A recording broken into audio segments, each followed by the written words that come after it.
घडामोडीकडे बघण्याला एक सध्या तरी काहीच नाही आहे. म्हणजे कशाचा जी.आर. काढणार हे कुठे स्पष्ट केलेलं नाही आहे. काय त्याच्यामुळे जे आहे 2 सप्टेंबरला जो हैदराबाद गॅझेटियरच्या बाबतीमध्ये शासन निर्णय निघाला होता, परवा पण त्यांची मागणी अशी होती बा यासंबंधी तुम्ही सूचना द्या अधिकाऱ्यांना.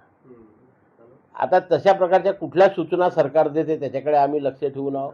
आणि बाकीच्या मागण्या मी पाहिलं की रात्री 1 वाजता त्यांनी उपोषण सोडलं, पण त्याच्यामध्ये असं कठोर किंवा ओबीसीच्या आरक्षणाला धक्का लागेल किंवा आम्ही सरसकट कुणबी प्रमाणपत्र म्हणजेच ओबीसीचे प्रमाणपत्र देऊ अशा प्रकारचा कुठलाही निर्णय सरकारने घेतला नाही. तशा प्रकारचं आश्वासनही काल त्यांना दिलेलं नाही. तुम्ही आश्वस्त आहे का? काल मुख्यमंत्र्यांनी पुनरुच्चार केला की आम्ही एकाच्या टाटातलं काढून दुसऱ्याला देणार.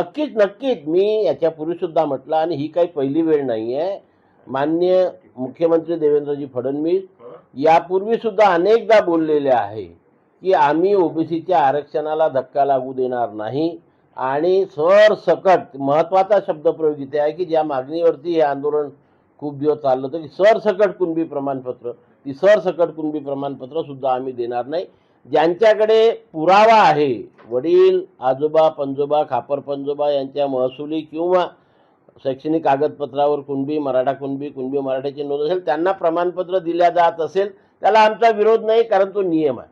परंतु अशा प्रकारचा पुरावा नसताना सरसकट जी मागणी होती ती अजूनही सरकारने मान्य केलेली नाही. आणि म्हणून काल सुद्धा नागपूरला आपल्यासोबत वार्ता करताना एका कार्यक्रमामध्ये ते असं बोलले की आम्ही ओबीसीच्या आरक्षणाला धक्का लावणार नाही आणि सरसकट प्रमाणपत्र देणार नाही, एका समाजाच्या ताटातून काढून दुसऱ्याला देणार नाही. याचाच अर्थ ओबीसीच्या आरक्षणाला धक्का लागलेला नाही.